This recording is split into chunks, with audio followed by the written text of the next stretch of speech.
This podcast replay is brought to you by East Coast Public Adjusters. There's only 10 months left to reopen your IRMA claim. Don't settle for less. For a free inspection, call East Coast Public Adjusters at 855-GET-ECPA. We're going to talk to Andre Fernandez now, who gets it done all the time for The Athletic, MIA, covering the Miami Marlins. I follow him. You should too. At Fernandez Andre C. and catch his work at The Athletic. Andre, how you doing, my man?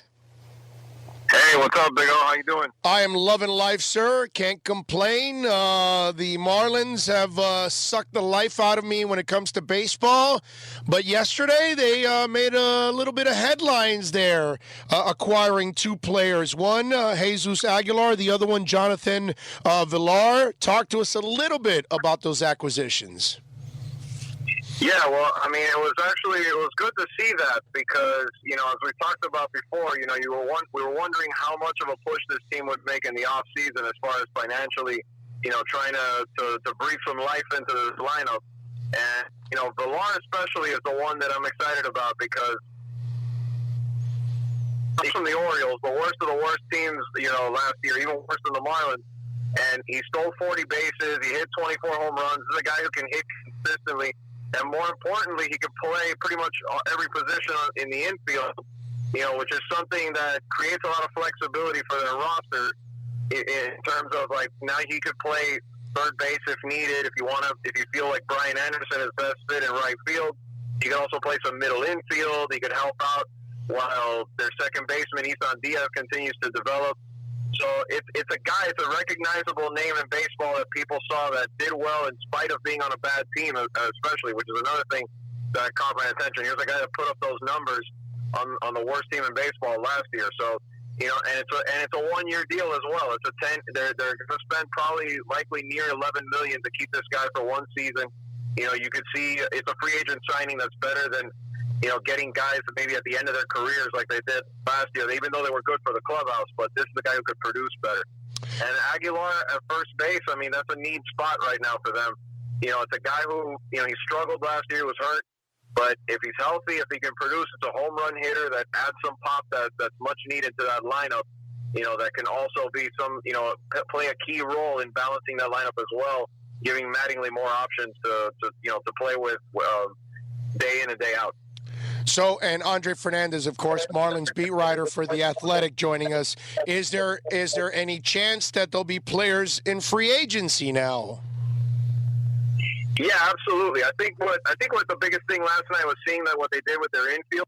I think now you can kind of focus on the big names in the outfield. I mean, Nick Castellanos, the local kid from Archbishop McCarthy, he's going to be the top name free agent. Obviously, he's going to command a lot of money, especially. Scott Boras is going to want a big contract for this kid after what he did with the Cubs at the end of last season. He's another solid hitter, hit about 289 last year. 16 home runs down the stretch for the Cubs. And, his defense has been a little shaky, but it seems like it's a bit on the upswing. It's still a young guy. He's going to be 28 on opening day. I mean, that's the ambitious one that would really open people's eyes if the Marlins could land someone like that, because, he's probably going to be another guy that with a contract around $15, $16 million a year, something like that. But there's others. I mean, the one I don't think is likely is a reunion with Ozuna. He's probably going to cost all the money too. It doesn't sound like he would be one that they would sign, but there's other guys like, Avisail Garcia, who was with the Rays last year, could come in for a little less money, play in the corner outfield. Corey Dickerson's another name that's been thrown around that I think is a good fit for them. But mainly, I think to just bring it on the perspective, I think the fact that they're spending, they're trying to, not block the path of some of these prospects, but at the same time not say, hey, we're not going to do anything in 2020 until the guys are ready. Let's make this look better. Let's add some offense. Let's get some wins. Let's start to put this really in a way where you could see the rebuild starting to work, and at the same time buy time for those guys that we're really expecting a lot from, to come up to get their feet wet in the majors next year and then really be ready to make a push in 21 and 22. Andre, is this a come to Jesus for them because of what's happened the last 2 years, or was this part of the plan? Because we really haven't heard anything about them spending anything. Now, what you're telling me, they're willing to spend some money now. That's kind of seems like a change, but you're around the team. You tell me. I mean, I think they'll tell you that it is, but I think at the same time, I think last year was really, seeing how far they fell. I mean, they expected the team not obviously to still struggle because they're still so young and devoid of talent, but I think they're feeling the pressure. I really think they're feeling the pressure to start winning, even if they're not a championship contender yet, even if they're not a playoff contender yet, but they can't go out there and lose over 100 games again. Look at the stadium. They hope to have a big, they hope to have a push in attendance, even if it was a small push last year. They ended up having the same thing they had the year before. I think they've realized they have to really make an investment both ways to kind of balance this out. They want to do it, building it from the ground up, and they've been able to start doing that with the prospects. But you have to put at least a respectable product on the field, in terms of major league talent to see if you can get some wins. Because again, like I said, they can't go through another 100-loss season. Even if they feel like they're progressing in the rebuild. Do they realize also that they had no competition for the summer? Well, it's starting now. This summer they will have competition, and they have maybe a maniacal, crazy, driven owner that wants to succeed in Jorge Mas, and he got dissed in baseball. He's going to want to bury that baseball team in the headlines, and Inter Miami is going to want to dominate those headlines, and if they spend, there's a good chance that they will dominate those headlines. Do they realize that? I mean, I don't think they'll publicly acknowledge that, but I think, knowing from a fan's point of view, I think it's something that they have to realize. They're in this town where, you're right, the soccer team is getting ready to go. The Heat's doing better. You're seeing what the Dolphins are doing. They seem like they'll be back in the mix sooner than later. That this keeps going the way it's going. Panthers. So they have to do something. The Panthers are doing well as well. They have to continue. They have to put themselves somehow try to crack into this. Into this realm now where they exist. Where it's not just a pack of the really faithful fans that there are few and far between them, but really be in the conscious mind of this as a sports town. And I think this is one way that they could start to take a step toward that this coming season, if they can at least put some wins out there, create some excitement. I mean, listen, this is one of the reasons why I brought you on today, because I go, hey, let's get Andre on. Let's talk about this, because it stirred me up a little bit that, all right, now you're willing to do something, dude, at least. I like that, at least, that you're willing to do, and now you're telling me they might be willing to spend some money here in free agency. I could start to get excited about the Marlins. I could start to get a little pumped up about it, because I need to know look, the Panthers, you can say whatever you want about the Panthers. I know they're freaking committed, dude. I mean, they have spent money. They've spent money on a core. Now they brought a Hall of Fame coach. Now they brought a kick-ass goaltender who's not playing that way, but still, they spent the money. You have shown me you're committed. Now, at least, hopefully things work out. We can be patient, whatever. But the Marlins, they have not shown me anything whatsoever. This is now at least some kind of a sign that maybe they do want to make a commitment to winning. Yeah, and I think last night was a small step. I mean, the funny thing is that financially, they're actually better off payroll-wise doing what they did last night than if they would have kept anybody that left in free agency. They finally got rid of Wei and Chen, who they still have to pay the $22 million, but at least that chapter's soon to be closed, pretty much.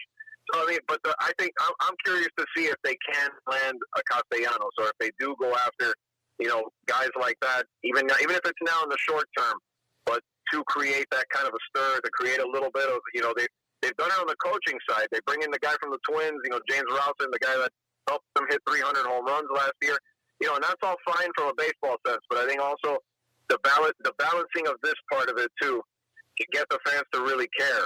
And to believe that they're invested in the long term is important as well. So, if last night was the first step, that would be a positive sign for them. But I think they have to keep it going now into the next couple months leading into spring training. What else is next? What else are you hearing?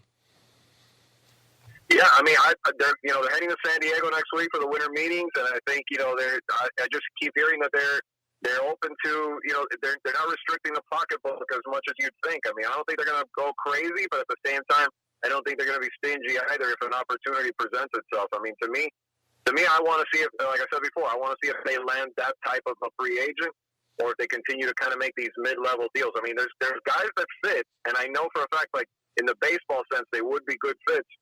But I'm kind of curious to see if they're a serious consideration. Like let's say at Castellanos, you hear 4 or 5 teams that are realistic contenders. Are the Marlins mentioned among them? Are they at that sort of level now where a free agent would consider, coming to Miami, even if it's not a hometown guy, will consider coming and playing for this team and being a part of its future? Were you surprised they kept Mattingly around, or do you think they're keeping him around because it's a young team and you're still in that stepping stone until you get to that point that you might be a more of a contender type? I mean, that part of it, I think, didn't surprise me. I think that's exactly where it is. I think he's a good guy to have around now, is when you're still kind of trying to bridge toward the time when you're going to be ready to truly contend. And I think he fits well, with the young players. He's a good presence there for them in the clubhouse. And I think that's when you may see, maybe in a year, 2 years from now. Well, 2 years is the contract, but say 2 years from now, if they're ready, will they at that point switch to a bigger name manager, maybe even transition to someone that's already there on staff that hasn't been a manager before, that by that point will be more familiar with the roster, has worked with those young guys, developed those young guys, and could be ready to take over. But that's why I wasn't surprised that it was like a short-term extension for now to kind of keep the continuity together as the team goes forward. Is there a young guy or two that might get called up this year that you're excited to see, that we as Marlins fans should be looking forward to? I mean, I love the pitcher, man, Sixto Sanchez. That's always the name that keeps popping up. I mean, I don't think he's going to be there on opening day, but I think soon after, I wouldn't be surprised if by the middle of the season, maybe early summer, they give this kid a shot. The comp is always Pedro Martinez. The big fastball, the deceptive secondary pitches. I mean, the kid is fun to watch on the mound. I mean, that's definitely one right there. And then let's see how this outfield pans out, because it's been, musical chairs in the outfield since they got rid of the big three. So I'm curious to see if like a Jesus Sanchez or Monte Harrison or one of these guys comes in and can actually, start swinging the bat and hit a few out of Marlins Park and really earn a spot. What are you working on in the Athletics so Marlins fans can check you out, my brother? Kind of exactly that, what we're talking about. I'm going to take a look about, not just about where Villar and Aguilar kind of fit into the 2020 plans, but, speculating if they were to get a Castellanos, if they were to get an Avisai Garcia, kind of project the 2020 look of the Marlins coming up. That's the next project I've got going. There you go. Follow him on Twitter at Fernandez Andre C. And, of course, catch his work at The Athletic MIA. Andre, as always, you are a stud, my brother. Tell the Marlins to spend. Open up that checkbook. I'll do my best. All right, baby. You be good. There you go. Man. Appreciate it. You too. You got it, man. There you go. Andre Fernandez. That's what they need, more players like Andre. If they had the Andre Fernandezes of the world on the diamond, they'd be winning World Series left and right. He's a stud. Nice job by you, Andre. Thank you, sir.